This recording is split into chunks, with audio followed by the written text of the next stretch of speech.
Good evening, everyone. My topic is all about rules of instructional materials in different modes of teaching and learning.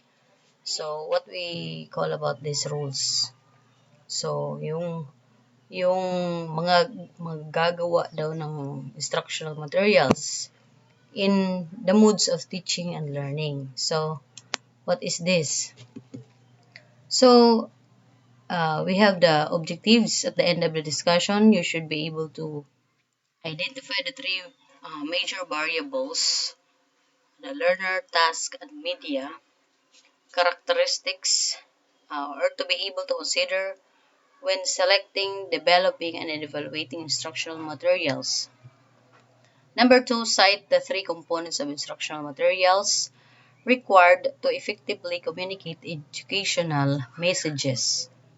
Discuss general principles applicable to all types of media. To apply the steps of development, process of learning, resource materials in education, and determine the barriers in developing learning resource material. So what is this? So let's come to the definition. So we have instructional materials are the resources and tools used as vehicles. Okay. You stop.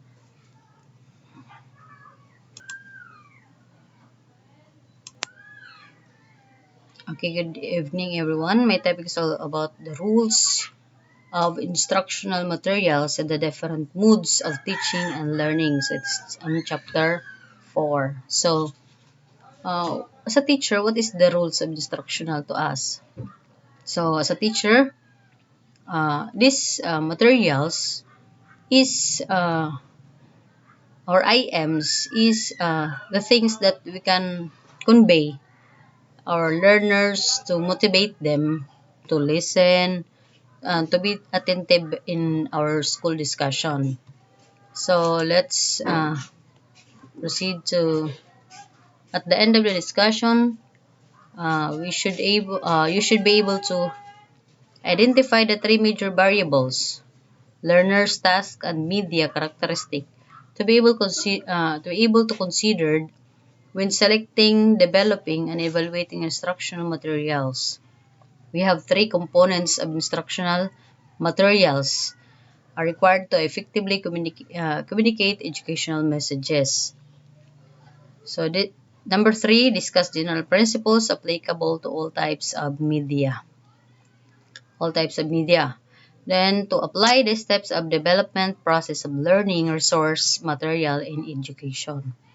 So number 5, we have determine the barriers in developing learning resource materials. This is our objective. So next is we have come to definition.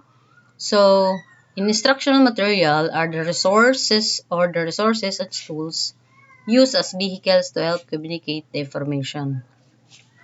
So this one daw, yung instructional materials natin is nakaka-communicate tayo ng information to our learners. Then educational resource used to improve student knowledge, abilities, and skill to monitor their behavior by information and contribute to their overall development. So this is the one is the most objective of instructional. So from this, nakakapag-enhance tayo ng skills through our IMs. Next is the purpose of instructional media: to help the educator deliver a message creatively and clearly. So from this,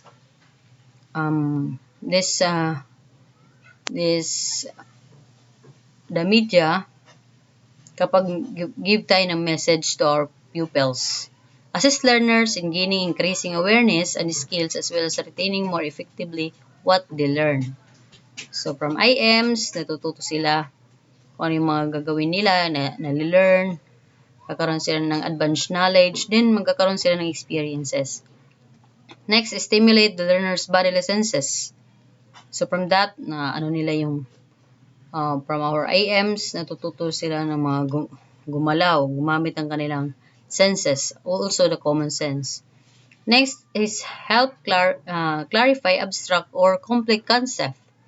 Add variety to the teaching learning experience. So from this, nagdadagdag tayo ng teaching learning experiences. So from you, the pupils also give also the learning experiences to us. Reinforce learning and potential bring realism to the experience. This one, parang bang na-enforce sila. Ganito ang gagawin nila. Kaya dahil yun ang ginagawa ng iba eh. Saving time and energy on the part of both the teacher and the learner. So, it's saving time daw para hindi na mag-ano kung anong isipin. So, what we have to do, for example, in group discussion, dapat may mga ano tayo doon nakalaan ng mga IMs and group activities. Research indicates that the use of audiovisual aids does indeed facilitate learning.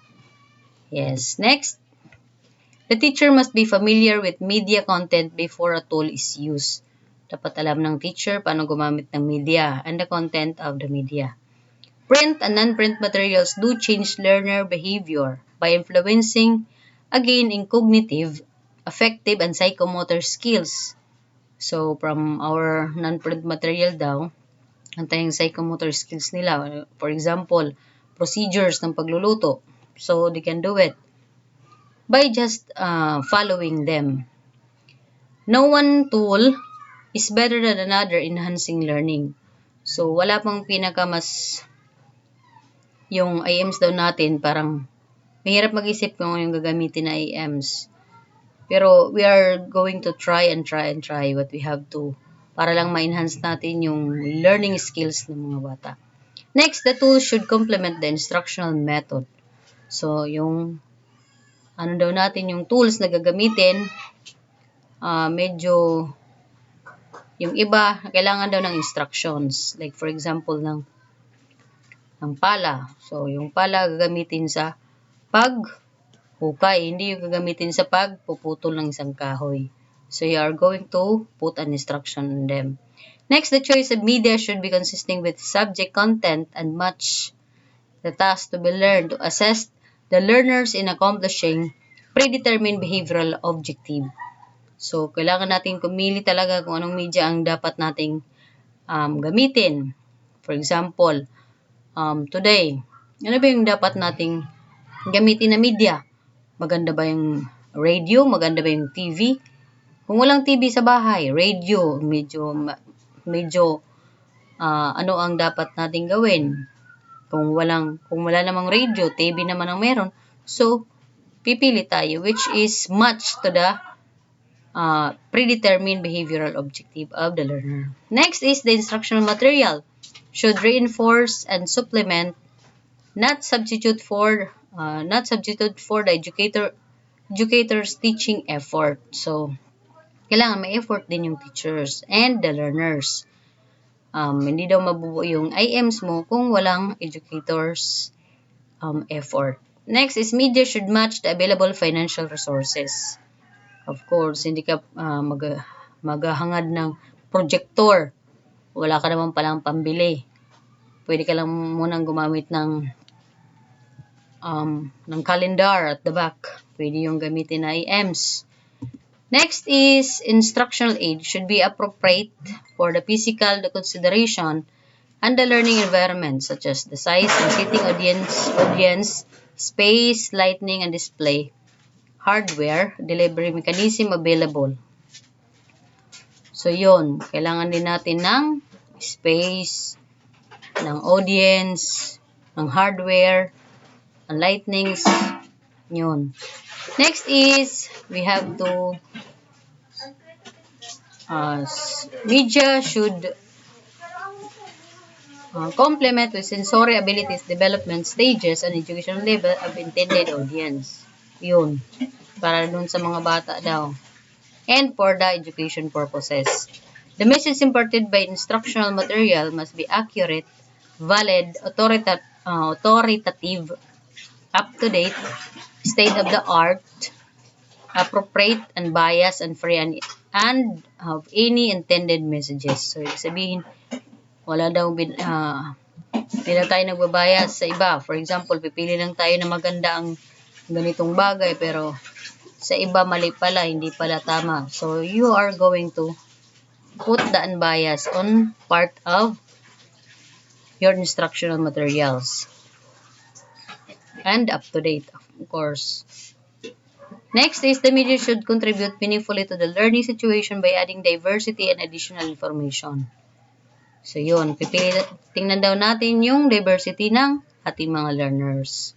Their differences. The primary teaching resources providing the basic for the content of lesson. A balance of skills taught and a language practice and serves as the supplement for teachers' instruction.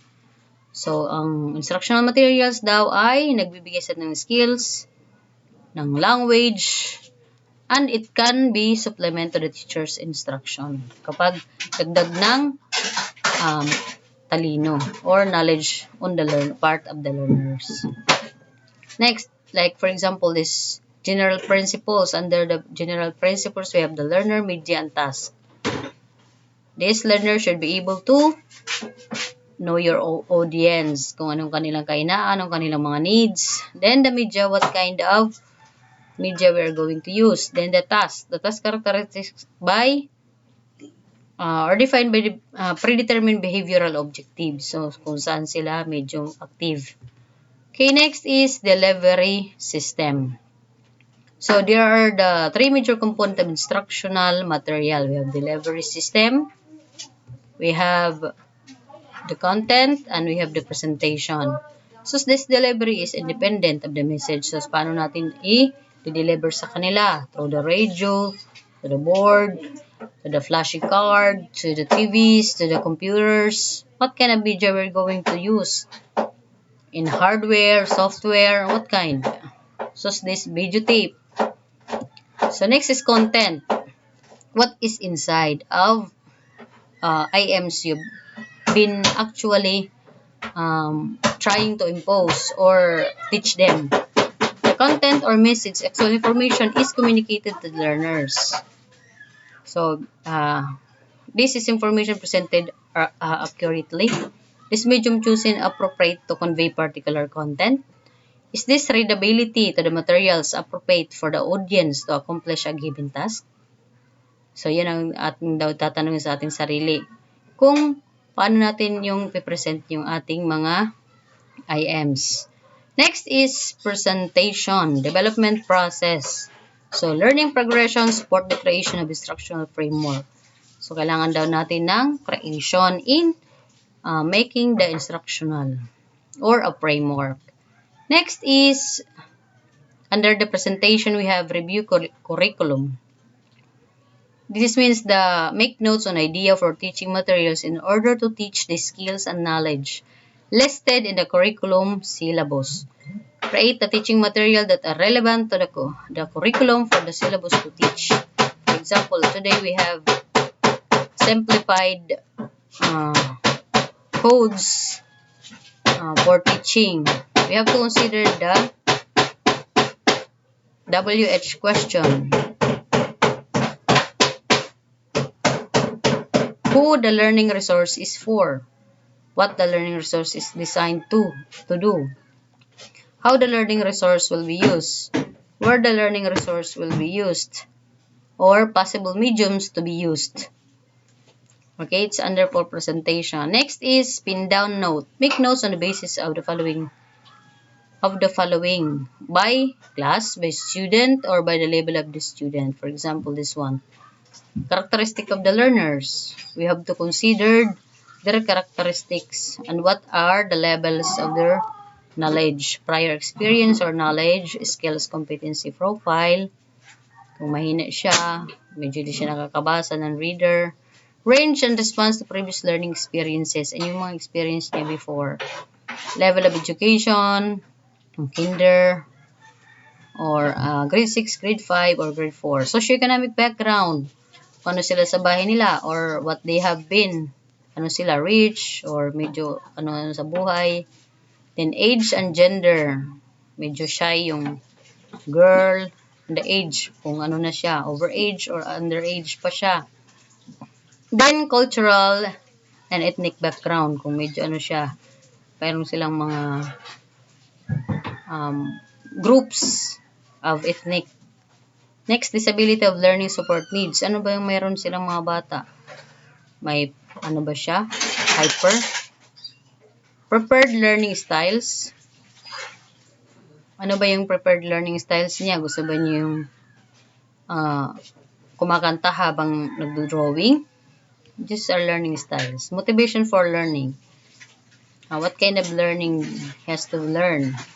Language, literacy, numeracy needs. Ano ba ang kailangan niya? Sabi niya yung waray, di ba siya nakaintindi? Ano ba yun? Tagalog, Filipino, waray, Cebuano, dapat intindihin. Okay, next, enlist possible teaching materials. Make notes of different kind of activities relevant for learning in or outside of the class. So, ano ba yung mga gagamitin mo in or outside of the class? It's under the presentation. Next is budgeting. So, in preparing the IMs, we should see the budgeting for each class materials, items that we've decided to make. So, create a list of supplies needed, buy the supplies if necessary, use appropriate tools such as computer, printer, copier. O, kailangan daw bumili. Hindi pwedeng hindi ka bibili ng copier mo. How about if you need to copy? Scissor, how about if you want to cut something? Gamitan mo ng laway? No, you cannot. Next is the types of instructional materials. We have written materials. We have commercially prepared materials, self-composed materials, demonstration materials, audiovisual materials. Then, these materials, we have handouts and handwritten materials. Handout, leaflets, books, pamphlets, instructions sheet. Commercially prepared materials, we have brochure, posters, pamphlets, and other that consist price of the tool. So, ang written materials is, ano yung ano natin diyan? Ano yung sample natin diyan? For example, mga books. So, this also is enhance the learner's learning styles. Kung gusto nang basa ng bata, yun. Commercially prepared, yung mga nasa online. Pero, binabayaran. And then, self-composed material. Educators may choose to write their own instructional material for several reasons. Bakit daw itong kanilang pinipili ng, for example, this teacher, they draw on the board. So, ito yung self-composed material niya.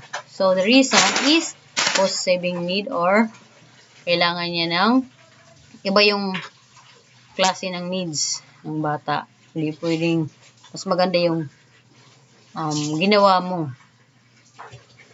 Next is demonstration materials like poster, diagram, illustration charts, bulletin, planner boards, boards. This brings the learners closer to reality and actively engage him, her in a visual. It is useful for cognitive, affective, psychomotor skill development. So, yung, for example, this is sample, the time. Paano niya matututunan ang 10:30? Ano ba ilalagay? Yung long hand at saka yung short hand. Okay, next is audiovisual material. So, support and enrich educational process by stimulating the learner's visual and auditory senses. It increases retention and information, of course. This audiovisual is computer. Paano natin? Kikita nila yung paano ginagawa, paano nila malalaman, paano yung action. Yun. Kakapagdagdag ng kanilang experience and information.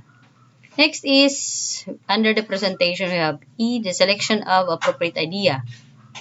Requires knowledge, experience, and methodology, and identify the best from a multitude of ideas. So, as an educator, am I teaching with clarity? This is so the identify, you have to reflect. Next is supply needed materials, include the cost of supplies for all procedures or services required. So, ano ba kailangan natin? Hanap tayo ng localized, indigenized materials. Makikita natin dyan sa tabi-tabi. Hindi na tayo magbibili-bili. Okay, next is the barriers in developing learning or resources materials. Paano na mga barriers daw? yung mga hindrances na hindi natin nakukuha agad-agad, yung resources materials, lack of systematic program planning in large scales or scale, lockdown ng plano. Next is low budget allocation.